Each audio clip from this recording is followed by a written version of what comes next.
Hello everyone, কেমন আছেন সবাই? আশা করছি সবাই অনেক ভালো আছেন। আজকে আমরা ওয়েব ডিজাইন বাংলা ভিডিও টিউটোরিয়ালের চতুর্থ পর্ব নিয়ে আলোচনা করব এবং চতুর্থ পর্বে আমরা আলোচনা করব এইচটিএমএল ফরম্যাটিং নিয়ে।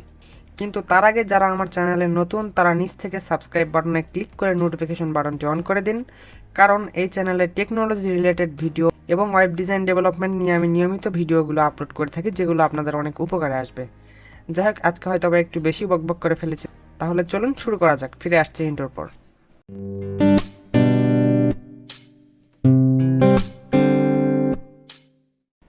গত পর্বে আমরা দেখেছিলাম এইচটিএমএল অ্যাট্রিবিউটসের ব্যবহার এবং এইচটিএমএল অ্যাট্রিবিউটসগুলো কী কী সেগুলো এ টু জেড আমরা দেখেছিলাম। তো এই পর্বে আমরা শিখব এইচটিএমএল টেক্সট ফরম্যাটিং সম্পর্কে। তো এইচটিএমএল টেক্সট ফরম্যাটিং কী এবং এইচটিএমএল টেক্সট ফরম্যাটিংগুলো কীভাবে ব্যবহার করা হয় সেগুলো আমি প্র্যাকটিক্যাল দেখাবো আপনাদেরকে। তো তার আগে যারা এই ভিডিওতে নতুন তারা অবশ্যই আমার চ্যানেলের প্লে লিস্টটি চেক করুন, সেখানে এইচটিএমএল এর পার্ট বাই পার্ট টিউটোরিয়ালগুলো আপলোড করা হচ্ছে, সেগুলো দেখে আপনারা শিখে নিতে পারেন। ওকে, তো এখানে কিছু লেখা রয়েছে যেগুলো পি ট্যাগের মধ্যে রাখা হয়েছে। এর আগেও আমি বলেছিলাম যে ওয়েবসাইটের লেখাগুলো অবশ্যই পি ট্যাগের মধ্যে রাখতে হবে। তো সেটিকে অনুসরণ করেই লেখাগুলোকে পি ট্যাগের মধ্যে রাখা হয়েছে এবং এটি হচ্ছে তার রেজাল্ট। একটু জুম করি আপনাদের সুবিধার্থে, এটি হচ্ছে তার রেজাল্ট। তো এখন এইচটিএমএল এর বেশ কয়েকটি টেক্সট ফরম্যাটিং ট্যাগ রয়েছে, যেগুলো আমি এখন ধাপে ধাপে দেখাবো। প্রথমে আমি দেখাবো লেখা কিভাবে বোল্ড করে। এর আগেও আমি দেখিয়েছি হয়তোবা, আবার নতুন করে দেখাচ্ছি পুরো প্রসেসগুলো যাতে আপনাদের প্র্যাকটিস করতে সুবিধা হয়।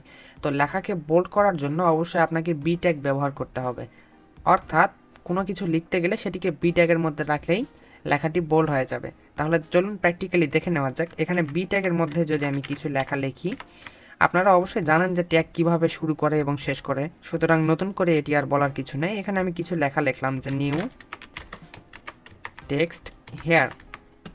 ওকে, সেভ করার পর যদি এখানে রিফ্রেশ দেই, দেখুন কি ফলাফল আসে। এখানে লেখাটি বোল্ড হয়ে গেছে।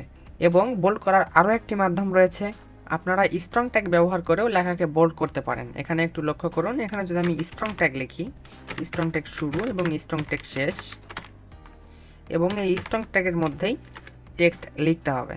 তো এখানেও যদি লিখি যে new text here, new text here, save and refresh, লক্ষ্য করুন এখানেও এই লেখাটিও বোল্ড হয়ে গেছে। দুটি বোল্ড হয়েছে, কিন্তু কোনটা আমরা ব্যবহার করব? আমরা অবশ্যই স্ট্রং ট্যাগ ব্যবহার করব, কারণ হচ্ছে স্ট্রং ট্যাগ এসইওর ক্ষেত্রে অনেক কার্যকরী ভূমিকা পালন করে। অর্থাৎ রিকমেন্ডেড ট্যাগ হচ্ছে স্ট্রং ট্যাগ, আপনারা অবশ্যই স্ট্রং ট্যাগ ব্যবহার করবেন। কিন্তু এখানে লক্ষ্য করুন সেন্টেন্স দুইটি এখানে পাশাপাশি এসেছে, এগুলোকে আমরা লম্বালম্বি রাখতে চাই। লম্বালম্বি রাখলে ভালো হয়। তো সেটি কিভাবে করব? সেটি করার জন্য এখানে অবশ্যই বিআর ট্যাগ ইউজ করতে হবে। BR tag, then save and refresh. Okay, এখন এগুলো লম্বালম্বি দেখাচ্ছে। ওকে, আরও কিছু ট্যাগ আছে যেগুলো আমরা এখন দেখব। যেমন এখন লেখাকে ইতালিক করতে গেলে কি করতে হবে? ইতালিক করার জন্য অবশ্যই আপনারা আই ট্যাগ ব্যবহার করতে পারেন। আই ট্যাগ শুরু এবং শেষ, এবং এখানে কিছু লেখা লিখলাম, যেমন this is italic sentence. Save and refresh, লক্ষ্য করুন লেখাটি ইতালিক হয়ে গেছে। আমরা যেভাবে বোল্ড লেখার জন্য দুইটি ট্যাগ ব্যবহার করছি, ঠিক সেরকমভাবেই ইতালিক করার জন্য আরেকটি ট্যাগ রয়েছে, সেটি হচ্ছে ইএম ট্যাগ। আমরা যদি ইএম ট্যাগ ব্যবহার করি শুরু এবং শেষ, এবং ইএম ট্যাগের মধ্যে লিখি this is another italic text, save and refresh, লক্ষ্য করুন এখানে আরও একটি ইতালিক সেন্টেন্স দেখা যাচ্ছে। সুতরাং এভাবে আপনারা চাইলে লেখাকে ইতালিক করতে পারেন, কিন্তু রিকমেন্ডেড হচ্ছে অবশ্যই আপনারা ইএম ট্যাগ ব্যবহার করবেন। এটি এসইওর ক্ষেত্রে অত্যন্ত গুরুত্বপূর্ণ। এবং এই লাইনটিকে নিচে নামিয়ে দেওয়ার জন্য অবশ্যই বিআর ট্যাগ ব্যবহার করব, অর্থাৎ line break. Save and refresh, এই লেখাটি নিচে এসেছে, এখানেও অবশ্যই বিআর ইউজ করতে হবে। ওকে, নাও এখন আমরা দেখব লেখাকে কিভাবে স্মল করতে হয়, অর্থাৎ স্মল ট্যাগের মাধ্যমে। স্মল ট্যাগ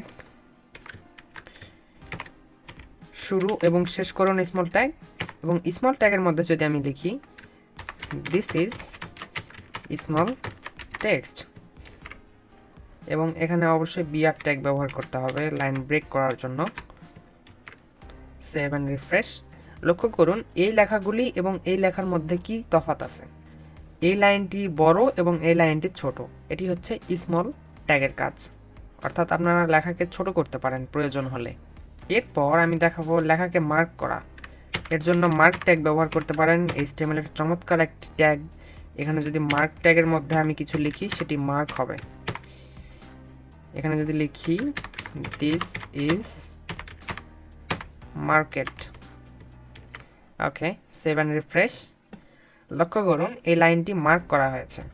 ঠিক সেরকমই এখানেও বিয়ার ট্যাগ ব্যবহার করে দিয়ে একটু লাইনটা ব্রেক করে দিতে হবে, তাহলে দেখতে সুন্দর হবে। ওকে, এখন লেখাটি মার্ক করা হয়েছে। তো অতিরিক্ত কিছু টেক্সট আমি এখানে পি ট্যাগটি দরকার নাই, এটি আমি আপাতত মুছে ফেলি। মুছে ফেলার পর এখানে নিচে এখন আমরা দেখব ডিলেট ট্যাগের কাজ। ডিলেট ট্যাগের কাজ কি? সাপোজ আমরা পির মধ্যে লিখলাম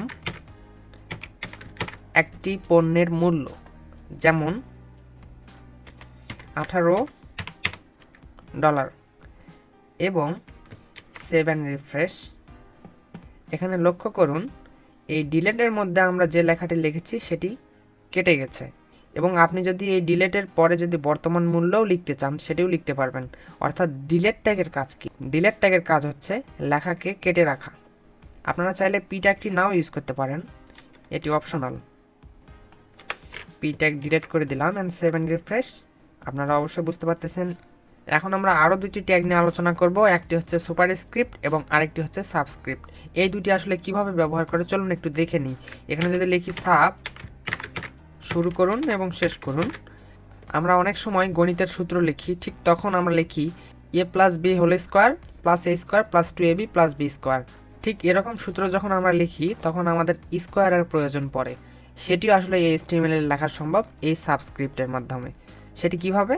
এখানে যদি আমি দিই first bracket a plus B, then এখানে আমাদের একটি স্কোয়ার প্রয়োজন। এই সাবের মধ্যে যদি আমি 2 দেই এবং সেভ অ্যান্ড রিফ্রেশ, লক্ষ্য করুন এখানে কি আসে, a plus B whole square চলে আসছে। ঠিক এই কাজটি আমরা করতে পারি এই সাবস্ক্রিপ্টের মাধ্যমে। এখানে যদি আমি আরও দেই ইকুয়াল a স্কোয়ার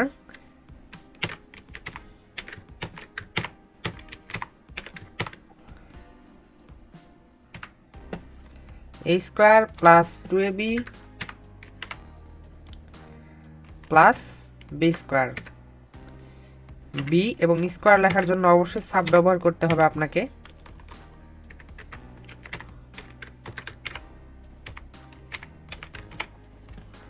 এবং এই সাপের মধ্যে 2, সেভ অ্যান্ড রিফ্রেশ। লক্ষ্য করুন সূত্রটি হয়ে গেছে a plus B whole square equal a square plus 2ab plus B square. ঠিক এরকমভাবে তার বিপরীত কাজটি করবে সাবস্ক্রিপ্ট। সাবস্ক্রিপ্ট কিভাবে লেখে? এখানে লিখতে হবে SUB, এটি হচ্ছে সাবস্ক্রিপ্ট, অর্থাৎ এটি নিচের দিকে। যেমন এখানে বাংলাদেশের একটি শহরের নাম হচ্ছে ঢাকা, অর্থাৎ বাংলাদেশের রাজধানী। তো এটিকে লেখার জন্য এই সাবের মধ্যে যদি আমি লিখি ঢাকা, সেভ অ্যান্ড রিফ্রেশ, লক্ষ্য করুন বাংলাদেশের নিচে ঢাকা রয়েছে। ঠিক এরকম লেখা অনেক সময় প্রয়োজন পড়ে, সেজন্য এগুলো শিখে রাখা দরকার। এগুলোই হচ্ছে HTML এর টেক্সট ফরম্যাটিং, অর্থাৎ বিভিন্নভাবে আপনি লিখতে পারবেন। স্মল করতে পারেন, চাইলে মার্ক করতে পারেন, চাইলে ডিলিট করতে পারেন, চাইলে বোল্ড করতে পারেন, চাইলে ইতালিকও করতে পারেন। অর্থাৎ বিভিন্ন ধরনের ট্যাগের যে সমন্বয় সেটি এখানে লক্ষ্য করা গেল। আশা করছি HTML টেক্সট ফরম্যাটিং সম্পর্কে ধারণা পেয়েছেন। যদি ভিডিওটি ভালো লেগে থাকে অবশ্যই লাইক করবেন, কমেন্ট করবেন এবং অন্যদের সাথে অবশ্যই শেয়ার করবেন। আগামী ভিডিওতে আবার দেখা হবে। সে পর্যন্ত সবাই ভালো থাকবেন। ধন্যবাদ সবাইকে।